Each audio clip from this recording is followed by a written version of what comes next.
And it came to pass, when Jabin king of Hazor heard of it, that he sent to Jobab king of Maron, and to the king of Shimeon, and to the king of Achshaph, and to the kings who were on the north, in the hill country, and in the Arabah south of Chinneroth, and in the lowland, and in the heights of Dor on the west, to the Canaanite on the east and on the west, and the Amorite, and the Hittite, and the Perizzite, and the Jebusite in the hill country, and the Hivite under Hermon in the land of Mizpah. And they went out, they and all their hosts with them, many people, even as the sand that is on the seashore in multitude, with horses and chariots very many. And all these kings met together, and they came and encamped together at the waters of Merom to fight with Israel. And Yahweh said to Joshua, "Don't be afraid because of them, for tomorrow at this time I will deliver them up all slain before Israel. You will hock their horses and burn their chariots with fire." So Joshua came, and all the people of war with him, against them by the waters of Merom suddenly, and fell on them. And Yahweh delivered them into the hand of Israel, and they struck them, and chased them to great Sidon, and to Misrephoth-maim, and to the valley of Mizpeh eastward, and they struck them, until they left them none remaining. And Joshua did to them as Yahweh bade him. He hocked their horses, and burned their chariots with fire.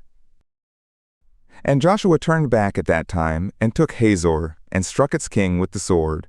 For Hazor formerly was the head of all those kingdoms. And they struck all the souls who were in it with the edge of the sword, completely destroying them. There was none left that breathed, and he burned Hazor with fire. And all the cities of those kings, and all the kings of them Joshua took, and he struck them with the edge of the sword, and completely destroyed them, as Moses the slave of Yahweh commanded.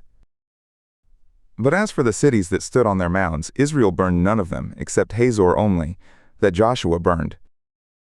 And all the spoil of these cities, and the cattle, the sons of Israel took for a prey to themselves.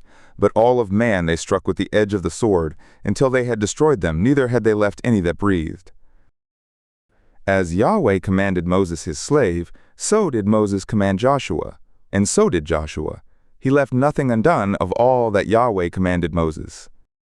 So Joshua took all that land, the hill country, and all the south, and all the land of Goshen, and the lowland, and the Arabah, and the hill country of Israel, and the lowland of the same, from Mount Halak that goes up to Seir, even to Baal-gad in the valley of Lebanon under Mount Hermon, and all their kings he took, and struck them, and put them to death. Joshua made war a long time with all those kings. There was not a city that made peace with the sons of Israel, except the Hivites, the inhabitants of Gibeon. They took all in battle. For it was of Yahweh to harden their hearts, to come against Israel in battle, that he might completely destroy them, that they might have no favor, but that he might destroy them, as Yahweh commanded Moses.